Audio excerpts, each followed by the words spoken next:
Evening coming up, it's W7M versus Santos. Here's a quick recap of how we got here. W7M's plan for the third stage of BR6 could not be more modest, mirroring their good result last Sunday, when they managed to put a checkmark next to Team 1 on their prep sheet. Under other circumstances, going to overtime with the major champions would be a reason for celebration, but avoiding relegation leaves W7M with a sense of urgency hard to ignore. A gente vai jogar cada jogo como se fosse uma final de campeonato, buscar os 3 pontos. No fim do split a gente vê ali se a gente fugiu, se a gente chegou na Elite Six, não estipular uma meta em si. The truth is that W7M does have a goal for the BR6, which is to rise above last place in the table. Every match from here is a matter of life or death. To make matters worse, W7M won't climb a place if they defeat Santos today. If it's any consolation, however, W7M overcame Santos in their 2 matches against them. In their previous 2 matches against them. Sobrando pânico, pra levar melhor pra ser no primeiro, no segundo vai aparecer e não rola o plant! A W7M leva no último segundo com o pânico! Acho que os 2 times erraram bastante, acho que não foi o melhor jogo tecnicamente. Foi um jogo bem disputado, 8-7, então teve emoção por esse lado, mas eu acho que foi um jogo que a gente poderia também ter entrado melhor na partida. Contra a W7M, foi um jogo que a gente considera amargo pra gente, porque era um mapa qual a gente jogou, que era novo no nosso map pool. Foi um aprendizado, mas se tivesse jogado um mapa que a gente tivesse mais base, a gente conseguiria a vitória. From Santos' point of view, a victory now means sinking W7M further into hot water and entering the tightly disputed fight for top 6 of the competition. But W7M have a new lineup, which can be good or bad for Santos, depending on the team's preparation for the match. A W7M tem player novo, então, como eu já falei antes, é questão de trabalho agora, quem executar no dia melhor vai trazer a vitória. Acho que vai ser um jogo que vai estar valendo muito, mas a gente vai se preparar muito bem para esse jogo aí, para chegar forte. Will Santos take advantage of their opponent's desperation, or will W7M use the current crisis as fuel to take the win? This and much more coming right up in this match between W7M and Santos Esports.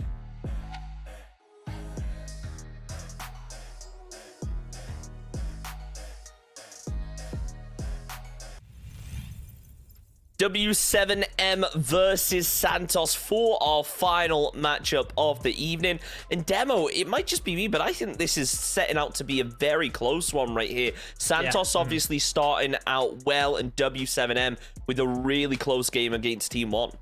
Yeah, very, very excited. I want to see W7M more than anything. The fact that we haven't seen them play in quite some time is a bit of a shame, but obviously that's how the format works. I'm sure they'll have their kind of like double play days coming up and stuff like that. So yeah, I'm just really excited to see this side.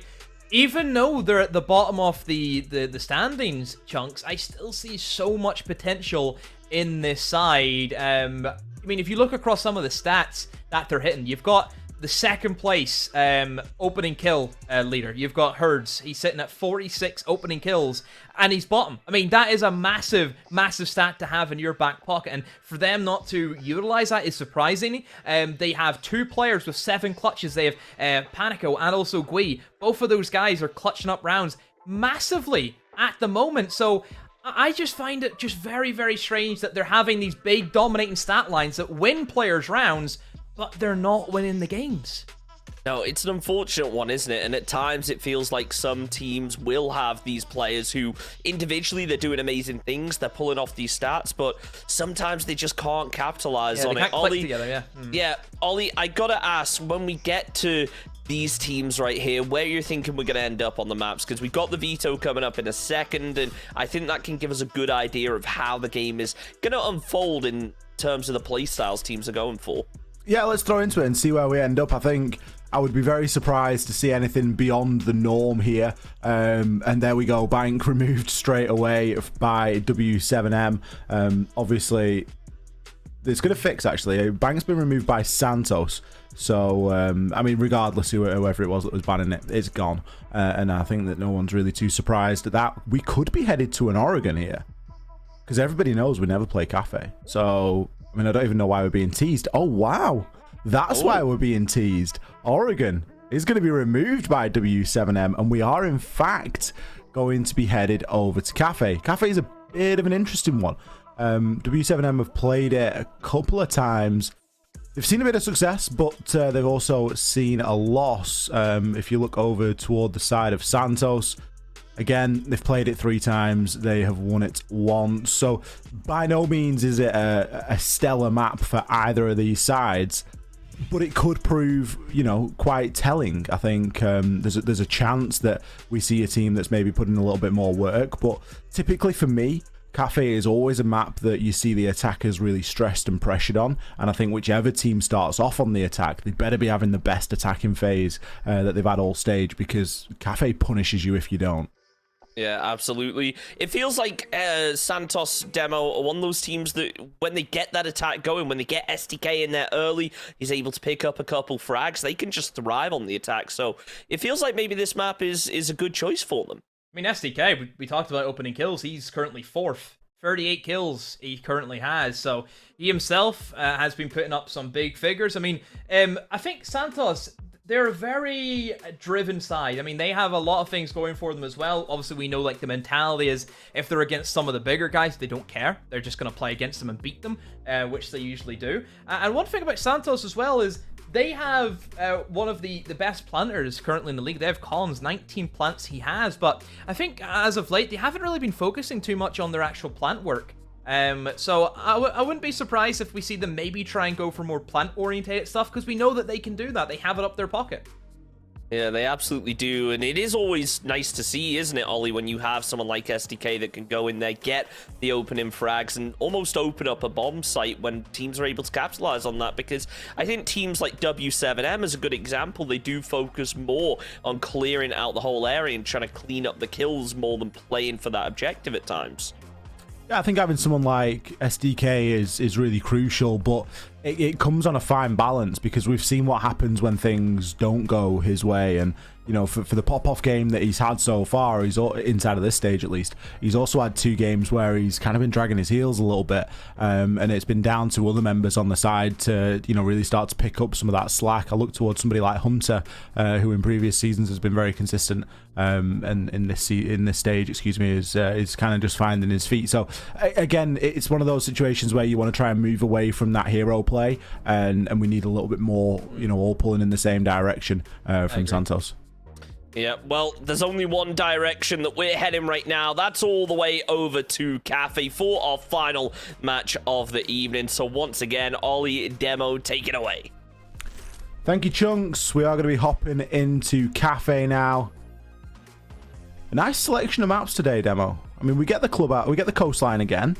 We've had the clubhouse twice, but we get Kafe, and we don't really get a lot of Kafe. Yeah, we don't. We had Kafe, whatever MIBR played it as they got back, and they showed us just how good they've kind of gotten at that map whenever they were spending a lot of time scrimming EU sides, and Kafe's a very big EU map as well, so you would expect them to pick up some tips, and they did exactly that. And yeah, like I said, good mix. Coastline again, which I'm just enjoying watching just more and more as it gets played. We had the double clubhouse, probably because we didn't have any clubhouse before then, Ollie, so we had to make up for it somehow. Still would have loved to have seen another bank today, but it is what it is. We get a Kafe, which I always enjoy watching. It's all better than Oregon, am I right? I'm not taking no bias for maps. You know, it's if we get an Oregon now and then, I'm not afraid of an Oregon. It's I'm just ready for one. Obviously, I think some national programs kind of just bore you, because all it is just Oregon. Might have played as Ollie, where me and you have cast it, and it's been 4 Oregons in a row. It's that's whenever it gets a little bit monotonous, but whenever you don't have it as frequent, you know, it's nice to see an Oregon in there. A good variety. And a bit of a variety inside of the bans here for Kafe. We've actually got a Flores ban. Now, it seems like a long time ago since Flores came into the competitive scene, but of course we've even got Thunderbird now, so it's a good deal of time ago. And in terms of bans, Flores did see a couple of bans at the start, but since then it has dropped off a little bit. But we see him banned here today. Santos going to remove the Flores and the Valkyrie, W7M, Thatcher, and the Wamai. So we've got a bit of a throwback ban in there as well. A Wamai ban on this map used to be very popular and common indeed. Nothing too earth-shattering, nothing too groundbreaking. We've got a couple of key components available on both sides. I think mainly toward the Hibana, if that's going to be your choosing, although it isn't as required here on Kafe. But you've, of course, got the Nomads available, which I would argue is a borderline necessity. Yeah, I think there's certain operators in Kafe where they really crutch. Like there's some interesting kind of plays that you can do in Kafe, especially with, I think, roam games, and the fact that there's a multitude of staircases you can utilize. I think Nomad is always going to be a big instant pick for anyone on the attack. Santos obviously banning out Valkyrie. Valkyrie is another operator that is going to be an instant pick on Kafe no matter what, so that's why we see it banned a lot. I mean, these are probably the most normal bans we've had all day, Ollie, I think, by any stretch. We've seen some interesting ones today. We've seen Lion bans come in. Obviously, Hibana Thatchers on both Clubhouse games was interesting to see. Maybe Flores is a bit of a niche one still, but then again, Flores, really good map for him is Kafe.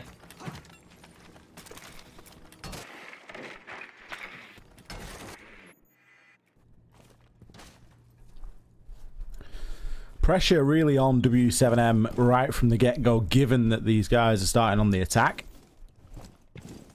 They're attacking into Fireplace. So, not the usual first site choice. But plenty of viable sites here on Kafe, and usually all attacked in a very similar fashion. You need to take control of that top floor, and that's what the drones are starting to do now.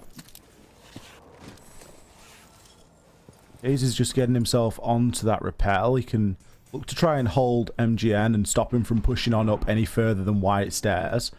There is a shield there, so it's unlikely that he's going to make too many moves.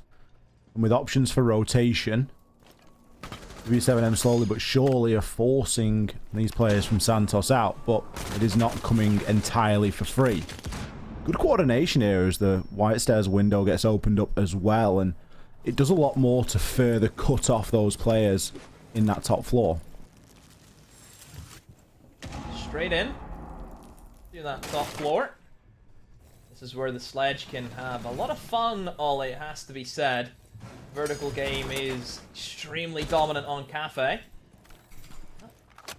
He's trying his best to actually challenge, but MGN is ready on the trigger and will eliminate that box. That's one soft destructor down, but then again, they still have the sledge. It's not too bad, but you would have liked to have seen a trade come in, though, from W7M, and that means Santos, a great deal of advantage now, because they still have control of White Stairs, and nobody is in a good position to really entry onto them, but W7M, Ollie, they put all their attention towards trade, and they have the hatch open. They're starting to use that vertical game that we kind of mentioned, and see if they can execute well. MGM playing very patiently here. He's basically just occupied the stairs for the entirety of the round, but eventually will be caught on out as Guy opens things up with 3 herds. He's going to find one for himself as well. 1 second left and the plant will start to go down. Not in a position to jump on the Yokai drones and deny. Herd still with that covering fire. Takes down Hunter. 1 versus 2. Winnable, but not. Panico is going to be able to pick up the final frag. W7M execute. Nice plant there inside of the wheel room. They're able to pick up round number 1. Yeah, W7M managed to make that work even with the first man falling. I think it just shows and highlights, Ollie, whenever you have that hatch open, it's very, very difficult to have any room for maneuver on the defensive side, and I think W7M executed that very, very well, so yeah, has to be said. W7M, a good start. Is it bad if I really want to see W7M win today? I just love an underdog, Ollie. It's not bad at all. You can root for whoever you like. You really can. It's pretty lawless over here. That's how I get away with being so Furia biased, you know? Mm-hmm. Very true.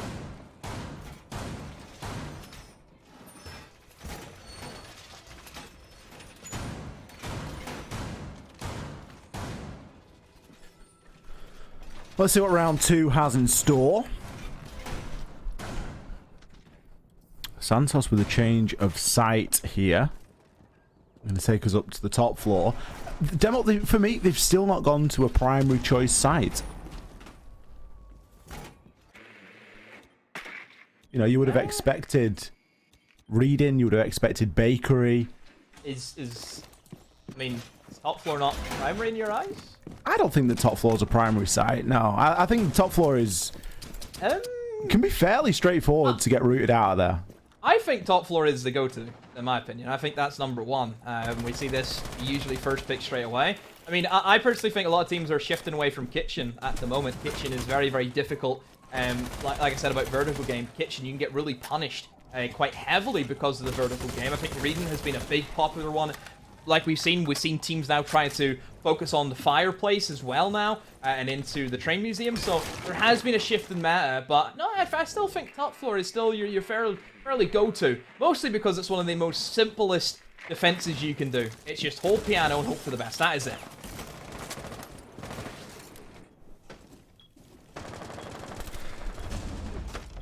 Well, so far, Santos are doing a reasonable job of holding into that piano. They've got quite a bit of utility here to assist as well. Konza's going to drop down, get himself into mining. He can still be quite a menace from that location. Of course, he did have a C4 in pocket, but no longer. So, going to be restricted to playing the shotgun if he wants to try and play vertically or rotate himself back upstairs. Rise having a bit of trouble with a drone, but eventually it will be dealt with. MGM eats a flashbang, and Herds is going to try and remove some of that utility that's being played on Pixel. It's a very tough position to play from a defender's perspective, and that's always the number one enemy, you could say, for the attackers, is that player inside a Pixel. He's the man who eats up all of the utility. He has a mute jammer, a Goyo shield, and a few ADSs to try and assist them. Is that going to be enough, though, for Santos? There's a myriad of utility still left on the board for W7M. They have a few air jabs. Oh, the C4. That's going to be from, I think, from below, potentially being tossed out, and that will connect with a kill. So, W7M on the back foot once again. They've been in this position before, and they did manage to win that round, but this is a much more difficult bomb site, Ollie, I would say, to attack compared to Train.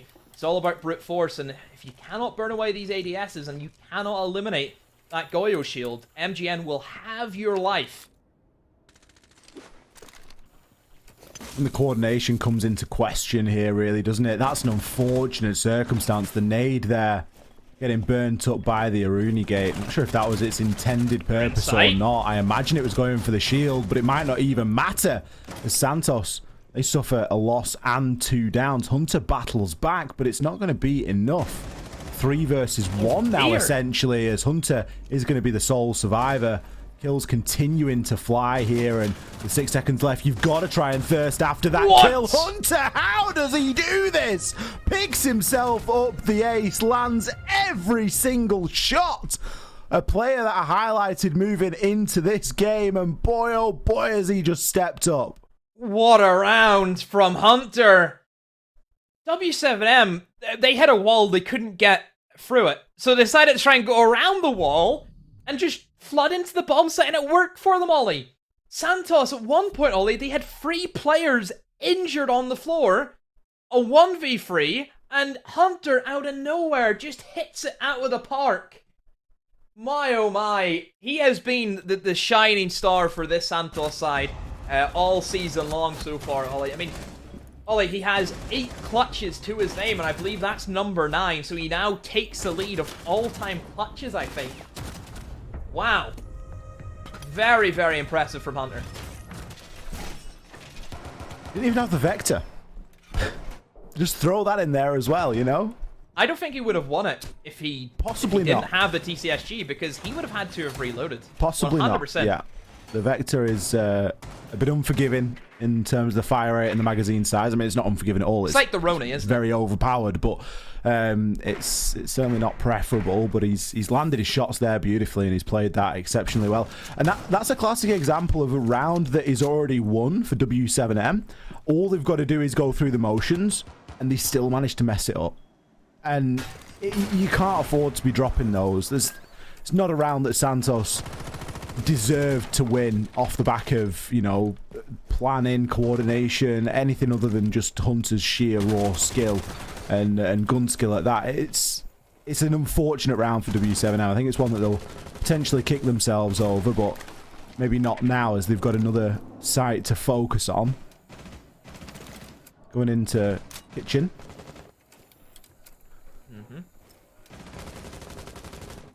Kitchen is always a fun one. See play out. I wonder if W7M will they take that same approach with a vertical game that we've seen them do onto the train defense with Santos. But again, look at Santos. They've geared up to try and hold train as best as they can. They've opened up the freezer hatch to give their roamers an escape if needed, and also extending out in towards restaurant and VIP, in towards coat check. We see a man, and DK is able to swing. Oh, that was very close to GDN's head. But he's still alive for the meantime. STK not afraid to go for the challenges. It's a reason, Ollie, why we see him have so many opening kills so far in this season. There certainly is some potential for STK, and he just lands the pistol, and down goes Hurd. What is going on with W7M? Professional baseball players at the moment, Demo. They're really throwing these rounds away, as that's two very soft kills given away onto STK. Rise putting the pressure on, so much so that players now feeling the need to make that rotation out. Hunter, the man of the moment, going to be playing inside of the freezer as well. Rise is in position to assist him. Guy's playing at the bottom of those white stairs, just in the garage area. Chance here that he's just going to get cut off by the Toxic Babe canisters, and looks as though that's what's happening right now. Vertical game coming through, but I mean, that's a little bit of a shot in the dark at this point. There's too few attackers to really hold any significant angles vertically, and you'd have to try and pressure in onto the site. Hunter, he's going to pick himself up yet another before being traded out vertically by Panico.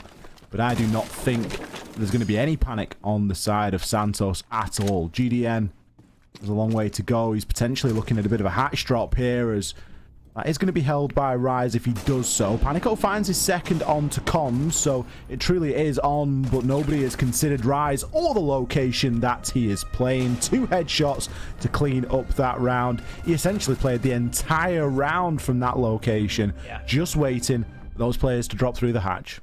Didn't move, just became a piece of the furniture inside of VIP, so very surprising round from W7M. Didn't really put any pressure on Santos at all. I mean, the opening 2 kills from STK, should he have gotten them, Ollie? No.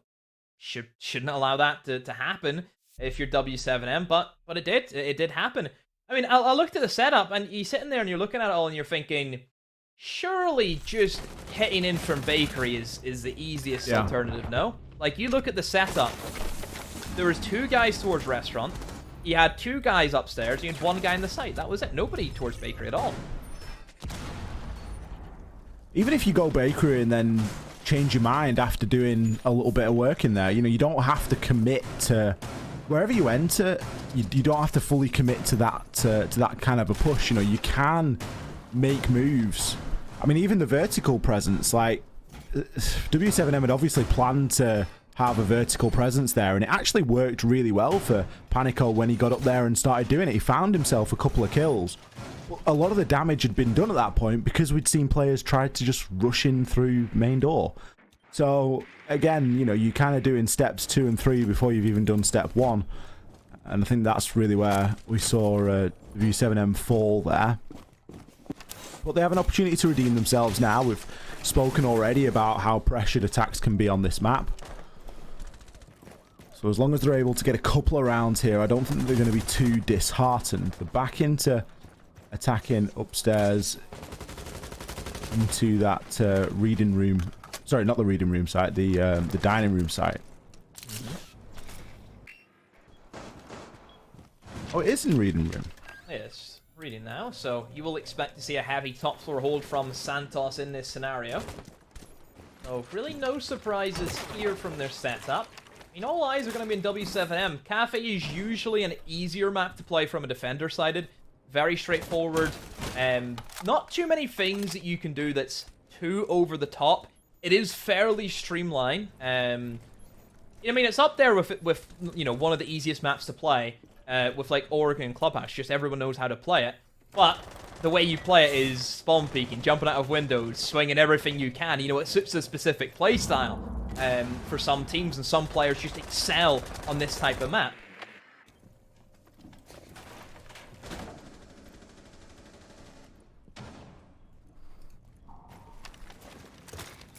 Bit of drone work now going ahead as W7M look to make an approach in toward that top floor. They've spent quite a bit of time getting themselves set up for this.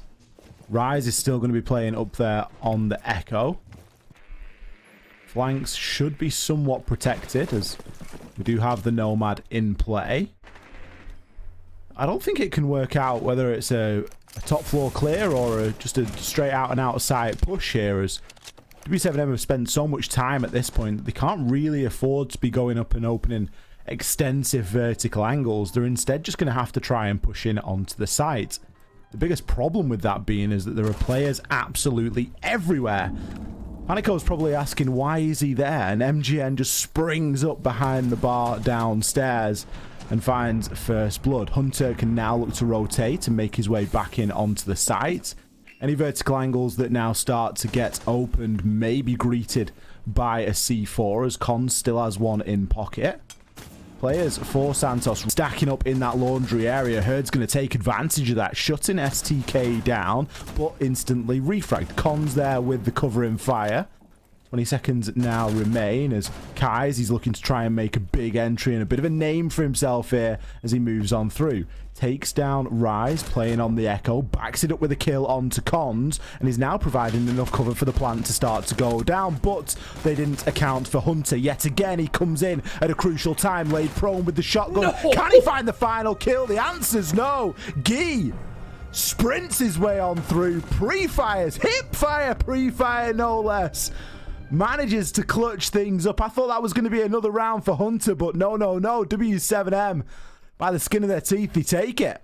How does the shotgun not connect? Didn't believe. You gotta believe in it. I just don't know. 9 times out of 10, that's a kill. I mean, 10 times out of 10, that's a kill. This is where now we've hit the 100% success rate, and now we're on new territory. Oh.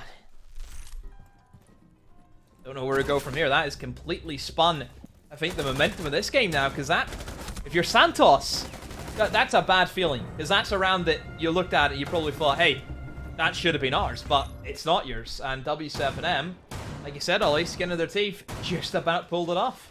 So, now we move back upstairs towards this top floor. And this was, again, one of those rounds that was fairly strange, to say the least. It did end up being an ace clutch. Well, it wasn't an ace clutch, but it was an ace with also clutch. Now that makes sense. And yeah, that's what we had. It was from Hunter. And realistically, Ollie, it was a round that W7M should never have been in. They failed to take Piano. They were struggling big time. They were losing utility. They were not able to clear out even Pixel at a point. And they just managed to flood into the bomb site. Maybe a little bit of disrespect coming from Santos to not be ready for something as simple as somebody dropping in the skylight, but they ended up in that position, but thanks to Hunter, they saved them. Yeah, I think on paper, if you look at the way the rounds have gone so far, the scoreline now represents the siege we've seen. We've seen a bit of a clutch from Santos, we've seen a misplay from both sides, and it really feels like all's fair and even here at 2 rounds apiece. I don't think that either team is feeling particularly hard done by at this point. Both teams have had opportunities, and please shoot that drone. Thank you. Hunter finally connects with the drone. Never easy when you get your pistol out, especially when the drone's strafing like that. But it will be shut down. The information removed. Hunter! He might have a bit of trouble with drones, but he's got no trouble with heads. Panico, he gets taken out off the skylight. A very quick pop-up kill. Backed up with a frag onto Guy. W7M already heavily depleted. Cons go on, swing it. You know what it looks like. He hits the shots there onto K's. Beautifully timed stuff. GDN looking to try and push on through with the cover of Herds. Well, this just feels like too little too late demo. It does a little bit. W7M have ran into the same issues, except it was much more of an aggressive setup from Santos, and they have completely obliterated the W7M lineup. Herds, as well as he has played in the past, will be his biggest challenge yet. A 1 versus 4, and just a boatload of information it seems to be on the side of Santos. They know exactly where he is, and he's just going to get tickled a little bit by the Jaeger. Oh, catches with the final bullet there of his spray, and MGN goes down, but still a lot more work to be done.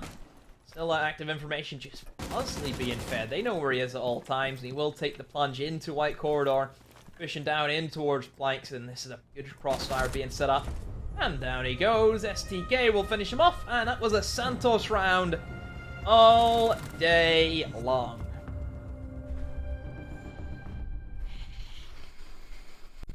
Well, well, well. W7M struggling dearly there with some pretty significant aggression on the side of Santos. Santos very ready and waiting for the fight. 3 rounds to 2. We could see this be defender-sided Kafe. So far we've seen, I think we've seen fairly equal splits in the majority of the games we've watched, Demo. I think it's been 3-3 either way. Off the top of my head, obviously aside from the first game, but certainly games 2 and 3 have very even, both going to maximum overtime. This one still has that potential. This could be a bit of a tipping point of a round, though. W7M ideally need to come away with an equal split. 3 rounds here would see them have a slightly easier time of things on the defense. With the way that Santos have been ramping it up, especially the way that they met W7M in that previous round. Seems like it could be a bit of a tougher task.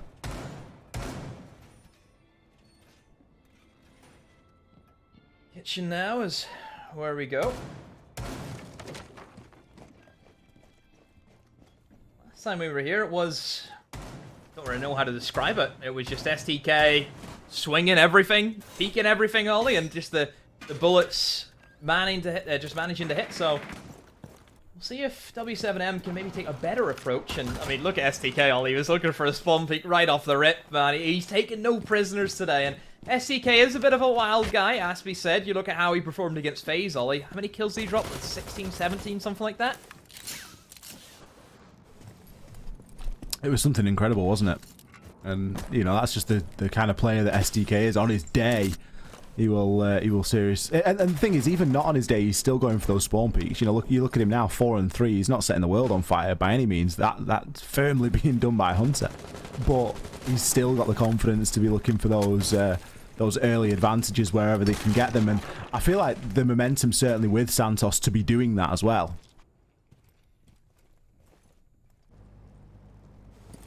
W7M just figuring out where they want to approach this, and it will be a full top-down clear. They did go for this last time, Ollie. They decided to try and push in towards Restaurant VIP. That just ended miserably for them, so they will try and challenge the roam game and try and utilize the soft destruction that you can get with the vertical action in towards Train.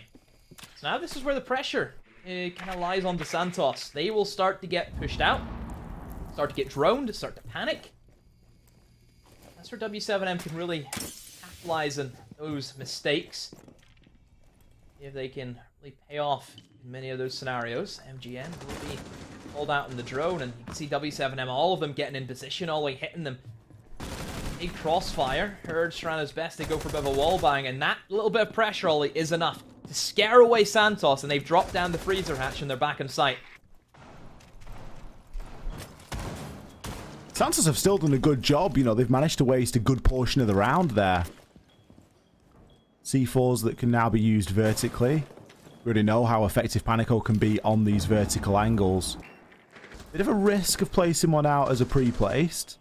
Fonz is going to have to be fairly active on that to detonate, and he is actually going to miss his chance. As the floor continues to be opened here. Cons has kind of just given him another angle to work with, but I don't think they're going to be too concerned about that. Gee.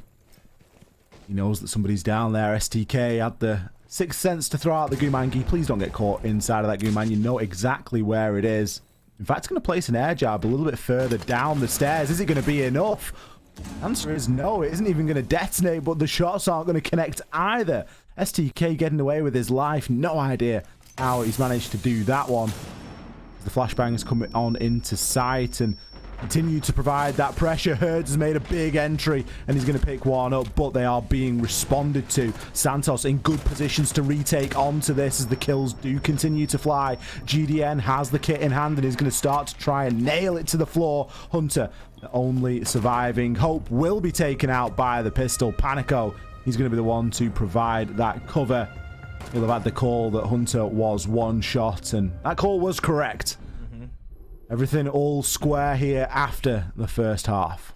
Yeah, that was a lot better from W7M, that attack. And I think that's what we expect to see from W7M. They played it extremely well, going above, scaring away the roamers, then used in the vertical game. Sure, it's going to get messy. It's a 5v5 onto a kitchen plant. You're always going to have trades come in. But they were able to get more trades than Santos, and that is what won them over the round. So overall, very well done by W7M. They walk away now with an even half. And it certainly has been an even game. I think both teams have looked good in areas. I think both teams are maybe a little bit weaker. I mean, look at last round. Did the roamers really have to drop that early, Ollie? It didn't look as if anyone was really, pouncing on them or anything like that. They'd wasted a good amount of time, but I feel like there was a bit more that they could have done. You think about how risky it is to start thinking about a lurk or a roam or anything of that nature once the air jabs have been placed out in the heat of the moment. And it was one of the factors that I think really slowed Santos down there. They've maybe given away a bit of a softer round. Certainly could have lent into a little bit more denial. But an equal split. Again, we're expecting this to go the distance. We're expecting these two teams to wage war on one another, and that's exactly what we're getting here. As that first half will go as an equal 3-3, giving both teams good opportunity here. And it's really going to come down to who's going to be the better side on the attack. The attack is always the pressured side. Santos now have to come away with better than 3 rounds out of these next 6.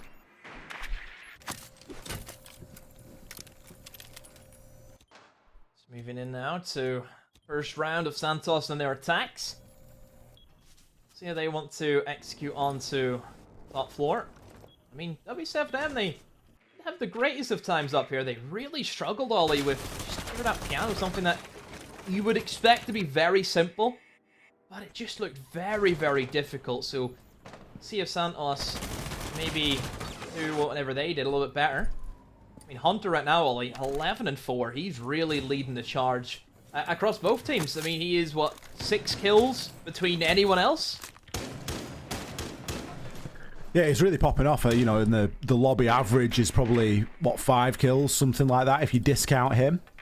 Maybe a little bit lower, maybe 4 kills. It's very impressive to see him hitting those sort of numbers, and this is Hunter's capable of that. We've seen him hit these numbers previously, certainly back in stage number 2. So it's nice to see him pop off, but he just needs a little bit more support from the rest of his team if they're going to try and, really make a bit of a play for this. Obviously, his ace really helped him and helped his cause earlier on in the game. Since then, a bit more of a contribution required, I think, from the remaining players, and with that momentum switch of getting themselves onto the attack, maybe now is the time to do that. Could be framing up for a bit more of an east-sided take here, Demo, as we see a lot of that flooring get opened up, and can be a bit of a risky one to try and execute on. It is, and it usually is the path less traveled by, all it has to be said. Unless they're going to try and take piano within a minute, which I really, really doubt. I'm expecting to see an east side up white stairs and try and gain control of the actual cocktail bar, which we don't see all too often. It's usually long bars where we see a lot of the pushes come in. Smoke will be able to delay the timeout just for a little bit, will get spotted out, but then again, is he in a position where he could get pushed out? Not at the moment. STK doesn't have any nades left, and Panico will get things on the forward with a kill, but then quickly being traded out, and now it looks as if Santos, they became out on top on this one, so now it's down to Gui and Panico to see if they can respond and try their best. Oh, he does find one, finds the second as well, the LMG Ollie. It is so, so strong in those final few seconds, and a third lines up. Santos in a great position, but then the Maestro says, not today, boys, not today. You can never count an Alder out. If there's one thing that you can take away from watching competitive Siege, it is just exactly that. The Maestro is always a problem, especially in the dying few seconds. Not many operators can pick up 3 kills like that without even breaking a sweat. So many bullets in the magazine, so little recoil to deal with. What more could you need? Clearly there, W7M needed nothing more than a well-placed player. And that's exactly what they had. I think that while Santos' attempt was good, they were able to rip up the floor really well, and they got the book in, they did all that stuff fantastic. Where they really lacked is anybody on that south rappel. If they'd had one player on that south rappel window, they would have been able to entirely cut off Maestro from being able to do that, and Guy would have not been given any time or space to get away with what he just got away with at the top of Lumber. Bit of a strange one, bit of an unfortunate round for Santos, again, coming short on the time. I think it was a good idea, but again, this is where we come back to Kafe and we come back to how punishing it can be for teams that struggle on the attack, or struggle with timing, more specifically, on the attack. And once you get caught in the weeds here, it can be very difficult to get yourself out. Indeed. W7M have a bit of momentum now behind them, Ollie. We'll see if they can do the business on their next bomb site. Moving in towards that reading. Bit of a classic, and look at the approach they've taken, Ollie. Not only to hold upstairs, but also holding in towards train. So, doing a bit of everything. Trying to take all options away. That's usually what we find, Ollie, for this bomb site is... Well, there's kind of 3 ways that attackers play it. Usually the go-to is take above, in towards cocktail bar, use the sledge, open up the vertical, then try and move around and plant into pillars. Or we see teams completely ignore the cocktail bar hold and just try and push in towards train and plant in fireplace. Or the third option is you rush into pillars. There's a few options there that you can have, but yeah, they're taking away 2 of those options from the table with the setup that they've went for.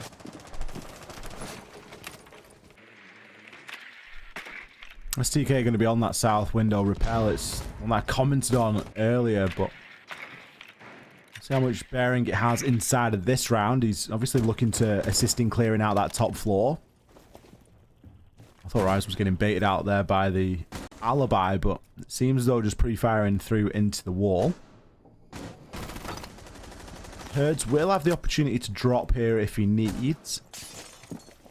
As this push does start to materialize, and you can see that Santos are really trying to get these players downstairs, gain that top floor control.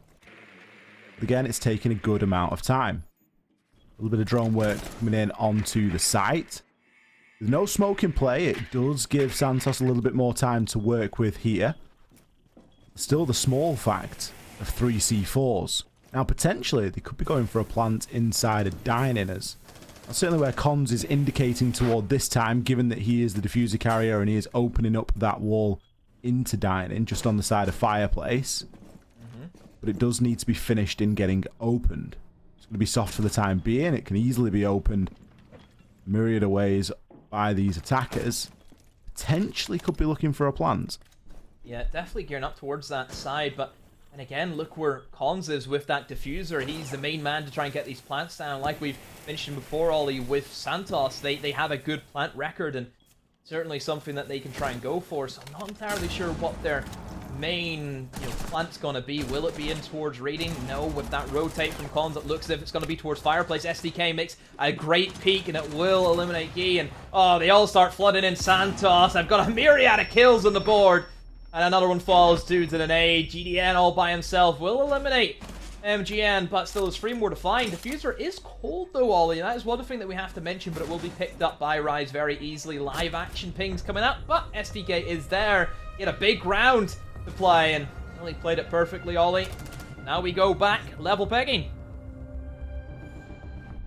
Slightly messier stuff there, I think, from...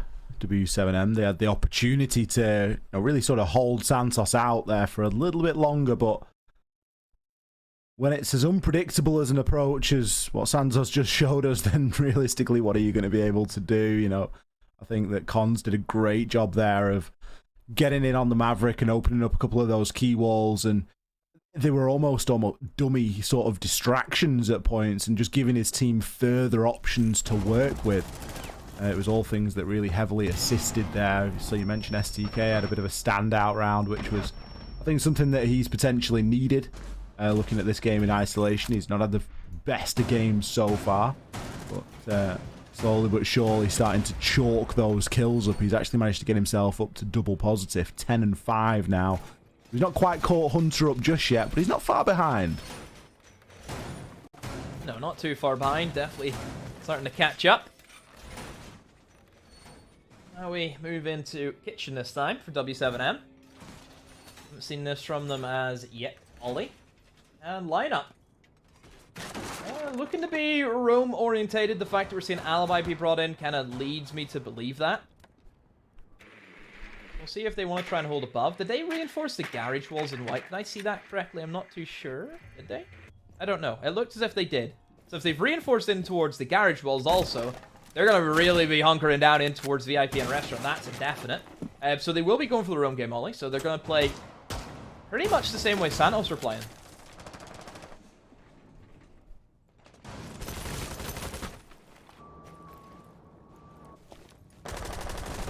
Are Santos going to go for a full map clear? That is the question. Rise is in position to do so. Is he going to be assisted by the rest of his team? I feel like a lot of these attacks from either side, Demo, have taken a while to really show themselves what the full intention is. You know, we got MGM there. He's going to be cutting off through main door. That's a bit of a point of contention for W7M. They kind of all got massacred inside of that main door by STK. But you got a bit of drone work going on in there as well. I think STK is in and around the area. Now Rise has got himself onto the ground level as well. So all of a sudden it started looking like it could have been a top floor push, but we're well into the first minute and so of the round, and that's now clearly not the case. Santos going for a very direct approach here, and you know, you're just going to feel a bit sick if they start to rotate and try and pressure some vertical at around the 40-second mark, because you're just like, why didn't you go for that in the first place? As it stands, this may work, because they've been able to get the wall open into prep. It looks as though they've got a bit of an idea and at least plenty of option for information gathering. Still no kills on the board as of yet. We'll see W7M still have these openings above, and I would like to see Santos go above and just apply a little bit of pressure. Honestly, Ollie, you can literally sit outside of the train balcony and just open up the train window and just go from there. Like, that's all you need to do is sit so they cannot play those vertical angles.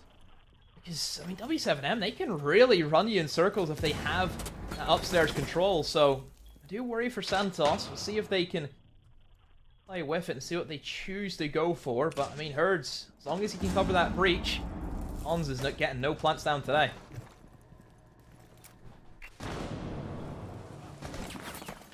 Ooh, Cons is getting chunked down as well, so it's going to be even more difficult for him to do anything, especially with the Toxic Babe canisters. Only a couple of breaths and he'll be out of commission.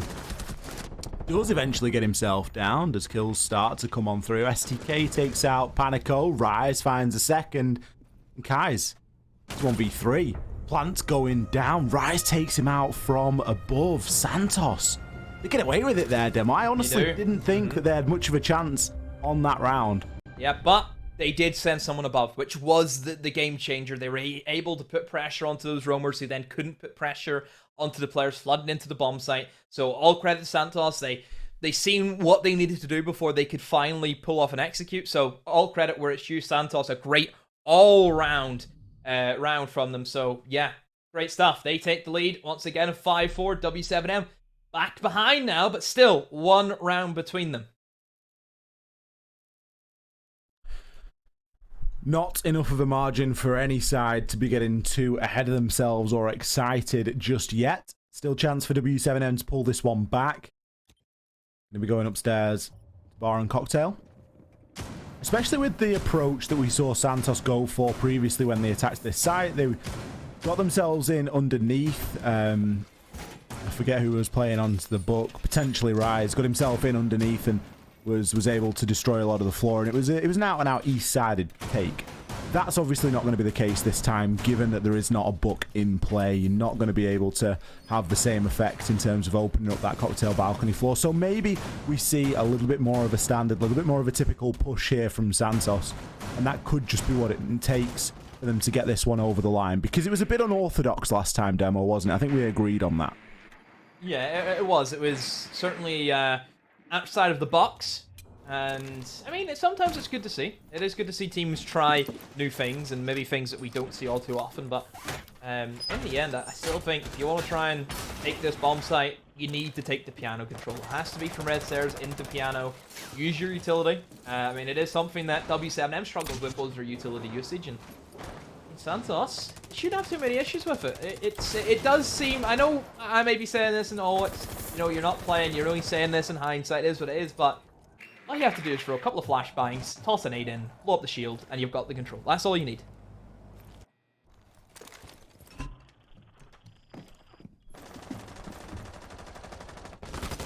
The roaming castle. That well-known powerhouse of utility.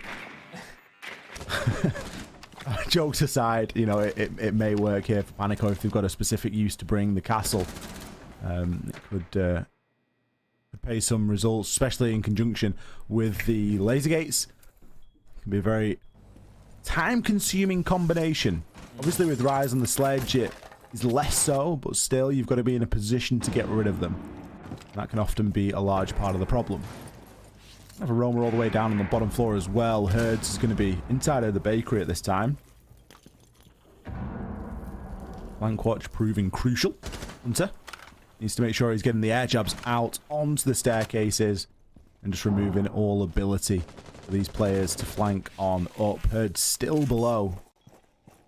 I guess the biggest downside with this at the moment is that if Herds gets himself cut off and caught on the wrong side of one of the air jabs, everybody on the site is essentially in a 5 versus 3. Yeah. Especially with the way that Panico and Herds are playing at the moment, I feel like the information mustn't be there for Santos to know that there's only 3 members on the site. Oh, but now they know that one is off-site and has just been able to kill MGN, so that is a great little pick from Herds there. And another one from Herds challenges the hatch, and STK goes down. What a big round from the roaming Aruni, and Herds is really taking that round by storm and sets teams up so nicely now. They clean things up. 40 seconds to go. Santos have literally nothing to play off at this stage, and it's looking as if it's going to go back into an even field once again. 5 rounds to 5, unless W7M do something disastrously wrong. But nope, looks as if that they're holding firm at the moment. They have got 1 kill back. Rise has eliminated 1, but then there's a trade-off. Hunter goes down, a 2 versus 4, and you see W7M, how much room they have to work with. They know one's in the window repel. As soon as Rise goes for the swing-in ollie, he will be shut down immediately. I think it's only a matter of time before Santos lose out this round, and yep, they will collapse. W7M, bring it back. 5-5. I got a feeling we may be going all the way in this game. Santos really struggling with that top floor and that attack, and it should be something that's pretty bread and butter if they're going to be willing to come to Kafe. You need to have an idea of how you want to attack that top floor. Site that a lot of teams will have a very clear and structured way of approaching. Santos just getting caught out there in a couple of unfortunate circumstances, and I think the main thing being a severe lack of information. That isn't really something that the bans as they sit really sort of affecting onto. There's no argument to say that the Flores is restricting the information that's available for Santos, but we have lived with Flores without Flores, should I say, for many a moon here in Siege, and there are plenty of other means and ways of gathering that info. You've got to be careful with your drones. You've got to be smart with your drones. You've got your Geminis from Iana. There's a ton of different things that you can try and do to understand where those defenders are, and I think that Santos just didn't have a clear enough idea. Yeah, it was definitely tough on them. Information really lacking on Santos in that round. Being able to gift Herds an easy 2-piece. I mean, he's definitely came alive. Ollie now sitting on 10 kills, leading his team currently. And almost catching Hunter. I mean, we praised Hunter saying he was having a great game. He's kind of teeters off a little bit, hasn't he, Ollie? Since he's kind of switched to the attacking half. So, I want to see more from him. But at the moment, it has been, again, just another close game. Like you said, overtime definitely on the horizon. Odd phase trade us thinking, oh, it's going to be another quick night at 7-0, but nope. The other teams aren't having it.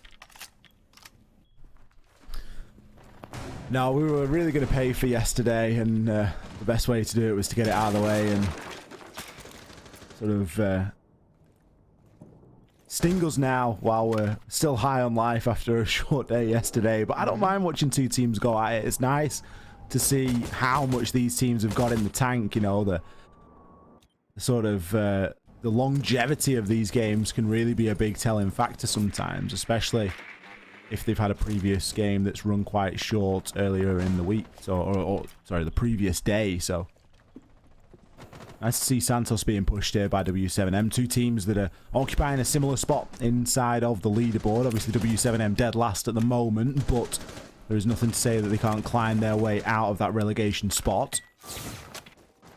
Nice ADS there, just going to save the barbed wire and the player. Guys can retreat back to the deployable shield, and we continue with this utility soak. Yeah, plenty of utility being eaten up, though. Yeah, I suppose as expected. That's not like Kafe where utility. See it be used boatload by defenders and attackers alike. There's nomad charges. Maybe the main thing that I think Santos need to set up. Don't be getting hit in the flanks, and certainly W7M, they're a team that isn't afraid of going for those late rotates and trying to really dig their heels in and find a way under Santos. At the moment, looks as if Santos are going to opt for a generic train take in towards fireplaces where they're hoping to go. And last time they were here, Ollie, it was a great attack. Didn't really have any issues. It was just formulated very, very well. But W7M under a lot of issues. I thought SDK had a great round here last time. He was just there at the right place, right time, getting the good swings going, and just picking up kills to really elevate his team into a great position.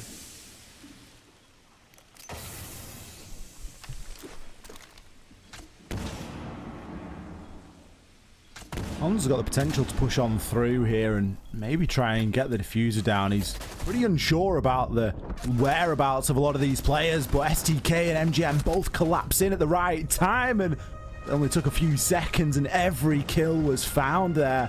Santos, great information gathering. I tell you what, Demo, that execute was very reminiscent of something that NIP were doing only an hour or so ago.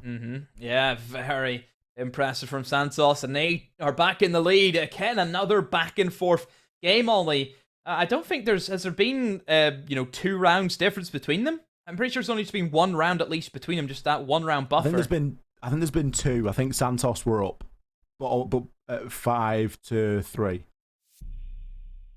It's been crazy.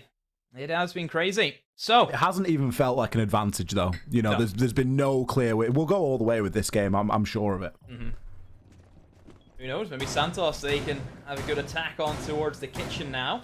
I mean, last time they were here, Ollie, again, it was another great round from Santos. They didn't sweat at all. It was very well formulated. They took in towards Bakery. They hit the roamers above just at the perfect time to really go in and execute. So it was good. Very, very good. So W7M, now you're in the hot seat. You have to win this round to keep yourselves in it. Overtime is looming, and you need to make sure that you are there for it. Santos, lineup hasn't really changed. They've been bringing the same 5, more or less, every round. A couple of changes coming in for W7M. We're seeing the Echo be played now. Off the Alibi, which I know made a bit of an appearance. Wonder, are they going to go heavy upstairs again? Doesn't look like it, Ollie, so they will forfeit that top floor control. That gives Santos just complete access if they want to go for it. Straight in, no issues to worry about. And just with the positioning, the way that they're entering in, they're rappelling up now in towards the rooftop. I think that they might choose to go for the vertical game this time.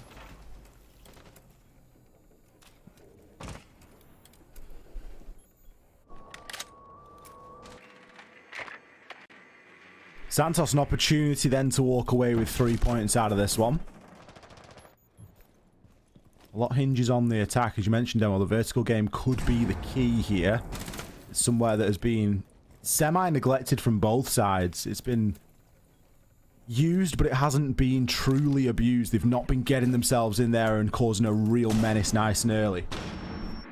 There's still a chance for that to happen here in this round, although we have seen a minute of action so far. STK crouches surely. CMKs, he's right there. STK finds one onto Herds. He was almost spoilt for choice, but he will be taken out as an instant 1-for-1 trade. You've lost your nades. You've lost a bit of information gathering. Bit of a blow for Santos to happen early. It is a big blow, but again, it is still 4-4. Still doable. By either side at the moment, up in the air. Who wants to grab it? Let's see. Information being fed by the drone, and as if GDN doesn't know he's being watched, that drone is being chucked into a bunch of junk, and oh, that is a great pickup. Cons goes down. That's the diffuser cold inside a restaurant, and Santos now all of a sudden they're DEFCON 1 moment, Ollie. Not entirely sure what they want to go for. Hunter now swings around. Is he aware there's a man on his red stairs? Panico is ready for him, and oh, Hunter shuts him down. MGN, I think, was ready for the refrag anyway, but they do not lose Hunter in that engagement. Final remaining players are all going to be on the bomb site. Echo drones will feed some information and disorientate Hunter as it goes. GDN with one on to rise, and there goes the cleanup. W7M, they take us to OT, Ollie. It's a shame there from Santos. I feel like they had enough time to gather a little bit more information before going for that execute. But this wouldn't be the BR6 if we didn't go all the way into overtime. Our third game in a row here tonight. 6 rounds apiece, nothing separating these two inside of regulation.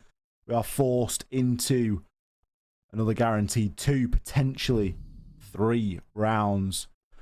To see who's going to come away with the lion's share of the points. Both teams guaranteed 1 at this moment in time.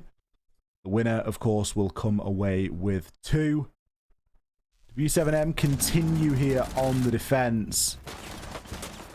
I think that's one of those occasions where STK will look back at that and he'll really kick himself that he could actually clearly see Kai's behind the bar.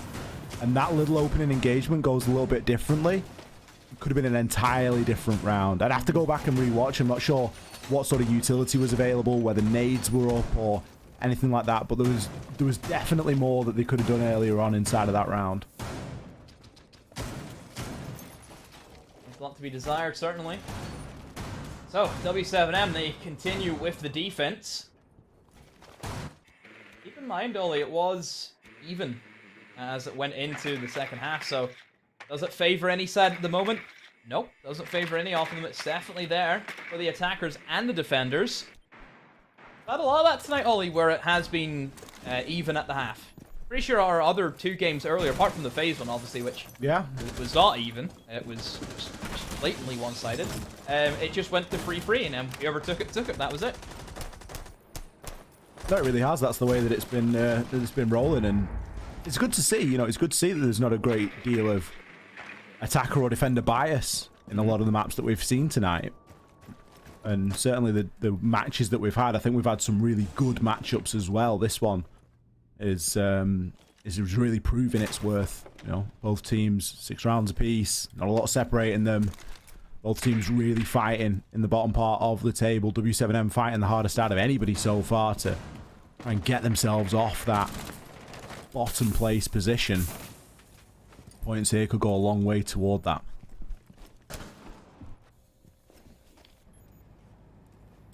Moving on now.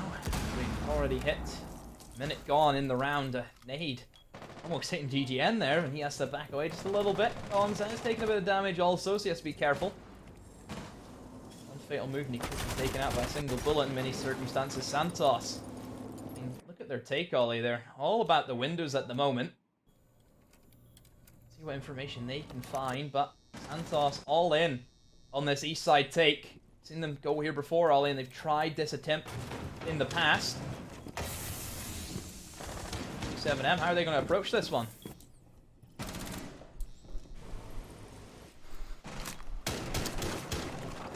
Didn't work for them previously when they tried it, but Santos, they're going to give it another go here. One of the real keys is being able to get a couple of kills on that rappel. You need to try and remove players like GDN. A shot going to go into his foot, but it isn't going to be enough. You need nades to get him out of that position. Nades are something that, at the moment, are unavailable. There are 2 remaining. STK and Rise are going to be the players that we look toward for those nades. Well, if there's 2 remaining and Rise has got 1, that means that STK also has 1. So you need to really get players in position to try and deal with that. Obviously, the biggest factor previously was Guy on the Maestro. That was a really big problem on the lumber corner in that white corridor, but first kill going to come through. Panico takes down STK. That's the nade. One of the nades gone, should I say. Rise needs to try and make this one land. They need an entry in onto the site here, but the info isn't great. It isn't going to land. It isn't going to deal any damage, and Panico can pick up his 2nd kill inside of the round. Kaze grabs 1. Panico a 3rd. He's caused so much damage. The roaming castle. Who'd have thought it? GDN to pick the final kill. A flawless round from W7M. Puts them on an overtime match point. Does indeed. W7M back in the driving seat. It was looking grim for them for a while, Ollie, but 2 rounds in a row means that they go 1 round up above Santos.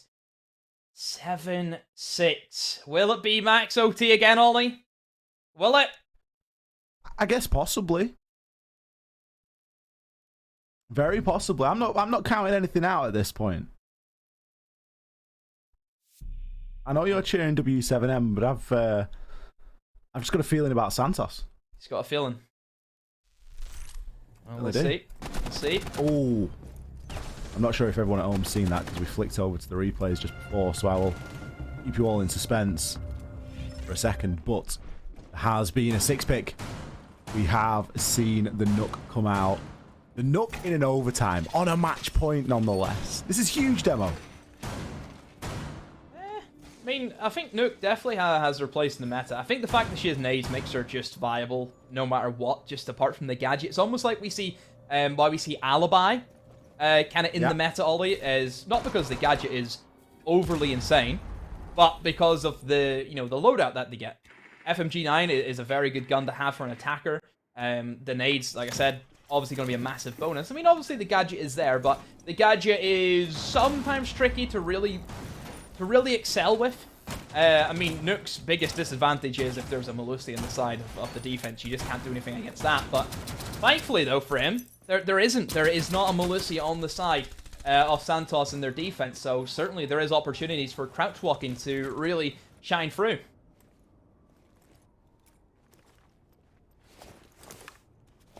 I think more than anything, it just shows a willingness to play that crouch walking play style when everything matters the most.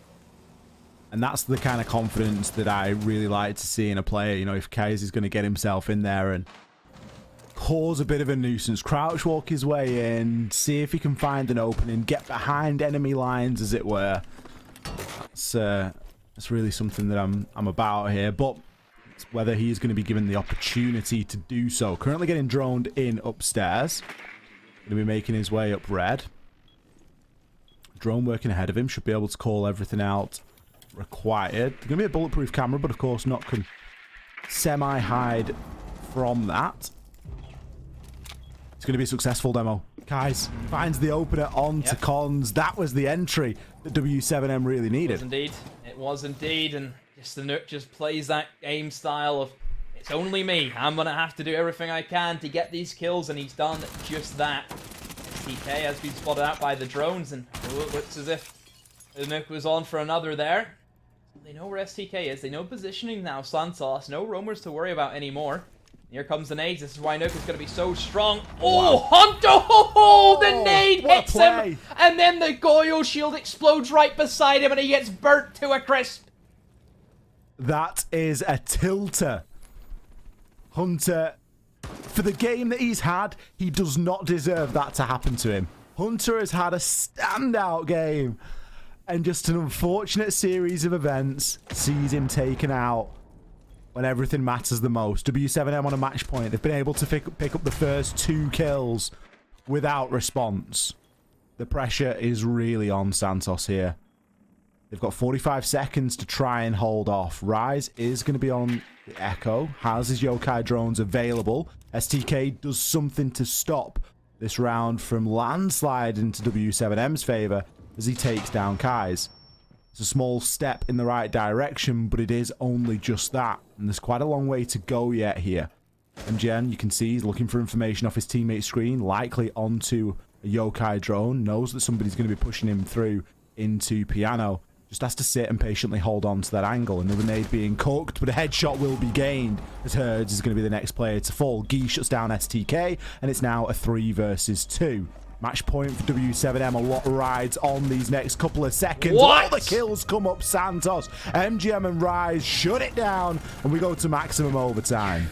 A quick flick from Echo is enough to put W7M in the mud, and I think the Echo drones Ollie come in so clutch in that round. We've seen the yellow pings. They knew all the positionings of W7M in that round, and oh, it's going to be a tilter for sure of your W7M. 2 opening kills, not a single scratch on any of your players, and then that happens. The priorities were all wrong. I don't think they grouped up well enough. I think whenever you've got those 2 kills, that's where you just hit sight. You free Piano so incredibly hard. And it is strange not to see them really capitalize on that advantage. It is so surprising, but I mean, they paid for it. 7-7 max OT Ollie. What a day it's been. I mean, what's that? 45 rounds plus the 7, 52 Ollie out of a potential 60 today. Not too bad. Not too bad at all Not when too you put bad. it like that. It's certainly been a bit of a longer one, but it's been good. You know, we've seen teams going back and forth. This game has been another close game. You know, as we can see by the score, there's not a great deal separating these two. As you say, W7M, they're going to be kicking themselves for that previous round. You get 2 opening kills like that, you've only got one job left, and that's to hit a quick drone and everyone flood the site at the same time, and you just trade off the back of one another. Don't let anything go untraded, and you're going to come away with the round. But it was that slow and steady again. It was that, you know, tentative approach, one at a time, not taking things as proper double challenges that really sort of screwed them up there. And Santos dodged a bullet. That was certainly their round to lose. They weren't in a great situation at all. You can't lose 2 opening picks and then expect to still come out on top. Somehow they managed to do so. Rise really digging in deep. He's such a key support player on the defense. Done a great job all night playing that yokai, the Echo role and operating the yokais. Yep. But now they move over onto the attack for what will be for sure the final round of the day. Well, definitely we've got that guaranteed. If there's one thing that me and Ollie know is that this will be the final round. Just believe us. Just trust us in that one because we're not wrong. So, let's see now how Santos will deal with their attacks as we start to approach. Already almost a minute gone. Still madden off the flanks, which is kind of expected to see. There's a map that you can be very devastating on the roam game if you can play it well enough, and being able to stop their avenues of approach is always going to be good for the attackers. So W7M will hold in towards that top floor. Seen them do this before, and really Santos, how are they going to approach this? Straight into Piano, opening up as many rotates as they can. No shield on top of White Stairs, which is a bit strange to see. That's usually a position that is held a lot easier if you have another deployable shield, and that's where it becomes a little bit more scary for the attackers. You have to then waste a bit of utility, but realistically, it's just going to be a 1-for-1 gunfight. That's all it's going to be now, approaching. I think MGN and Herds will come into a gunfight very quickly. See that the Jaeger's going to get forced off the deployable shield, knowing somebody is going to be in the window repel, so Santos are hitting them in all the right positions to try and eliminate this utility. Minute 15 to go still. Herds will pick up the first kill, an opening kill for him. MGN goes down, and look where he's rotated into Ollie, into a more aggressive position, not afraid to get angry and play with that aggression. There's another one falls. Santos, all of a sudden the seams are starting to tear. Can W7M finish this one off? Herds, oh, gets caught in a kind of hard place. Hunter will finish him off, but still 45 seconds to go, a 4 versus 3. Santos not in a good position. Panico perhaps looking for a rotate as well, Ollie. W7M not slowing down at all. Well, we've been here, or at least somewhere similar to this before, Demo. The question is, can W7M close this one out? They've lost that vertical control. That can now start to be opened up. Rise, what's the sledgehammer to use? Players up there that can make advantage of these angles as well. GDM playing the shotgun. on the hatch, very close range, going to be difficult to deal with, but the nade comes through, forces him out. The plant's now going down, and I don't think anybody knows about this. W7M are completely unawares, and the plant goes down seemingly for free. A 1-for-1 trade, make it 2-for-1, as W7M now look in position to take this game. Cons, he's trying to hold on. He finds one, but is instantly traded. Panico picks up the kill. A nice careful approach there to avoid any claymore, and that is going to be it. W7M, they're going to pick up the win tonight here on Kafe. Phenomenal work from W7M. What a roller coaster of a matchup once again. My, oh my. Deserved from W7M. I mean, it was a game that I would have loved to have seen that go on all night, Ollie, but we must have a winner. W7M, they take it in OT. They get 2 points for their troubles. They do, and you know, you got to think commiserations there go to Santos. There's a couple of guys in there that put in an incredible shift tonight, and while they're rewarded with 1 point for it, it's always a bit of a tough one. But another war, another maximum overtime here on the BR6. Exactly what we wanted to see after yesterday. We've fully made up our outstanding overtime demo. We no longer have to stay and scrub the floors tonight. We are good to go. And W7M, they walk away with some very much needed points. I don't think it's going to do all too much in terms of the standings. Obviously, we'll get into that a little bit later on when we do our final wrap-up, but at least it's going to be a start for them, Demo. They can now start to build this redemption arc. Yeah, play for a bit of pride, you know, play for the badge in your chest, you know. All because you may be bottom doesn't mean it doesn't give you an excuse just to play bad for all your games, you know. Sure, maybe you're not in the greatest position to have a bit of a comeback, and it's going to be very, very difficult for that team to feasibly push in towards that top 6, but, I mean, Chunks, we have to commend W7M for how they played today.